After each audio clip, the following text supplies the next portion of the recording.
مفيش كلام يعبر عن الوقفه هنا، وانا شايف بصراحه دي حقيقه.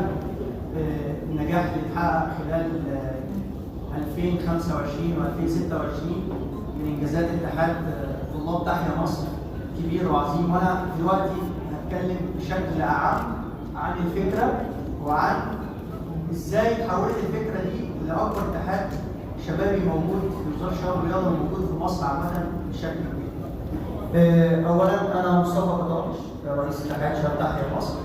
اتخرجت من جامعه عين شمس مركز اداره اعمال. ثانيا طبعا انا من مؤسسين الاتحاد، مش المؤسس بتاعه، انا من عضو من اعضاء المؤسسين في اتحاد طلاب تحيا مصر. ويمكن احنا بدانا الفكره في 2013، وكانت الفكره هنا ان احنا ازاي نقدر نساعد الشباب ان هم يبقوا حلقه، ونبقى حلقه وصل ما بين الشباب والقياده السياسيه او الشباب وسوق العمل. ومن هنا نقدر ان احنا ندعم الشباب من خلال ان احنا نقدم لهم كل المعايير المطلوبه في الشخص المناسب عشان يتحط في المكان المناسب.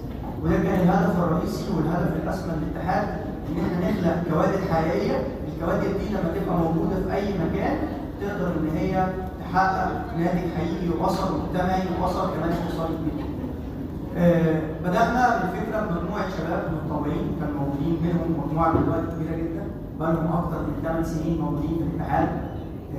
اتجمعوا مع بعض على الفكره وبدأنا ندعم بعض لحد ما وصلنا لهيئه شبابيه تابعه لوزاره الشباب والرياضه وهيئه مستقله وليها قانون.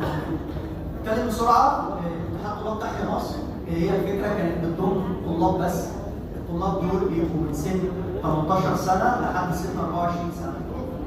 وده كان السن اللي هو الطلاب تخش في الجامعه، ومن هنا بنبدا ان احنا ندرب الطلاب دي على مدار اكثر من سنه خلال برامج معينه، وبيتخرج بعد السنه دي ان هو يشتغل.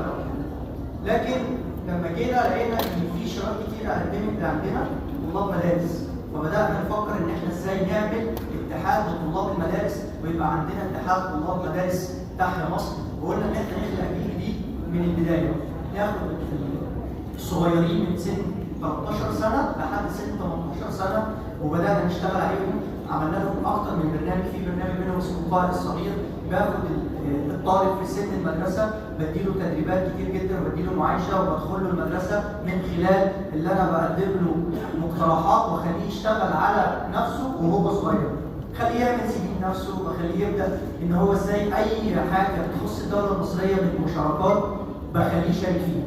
زيارات مهمه، زيارات رسميه، كل حاجه بتتم بخلي اطفال طلاب المدارس ان هم يشاركوا.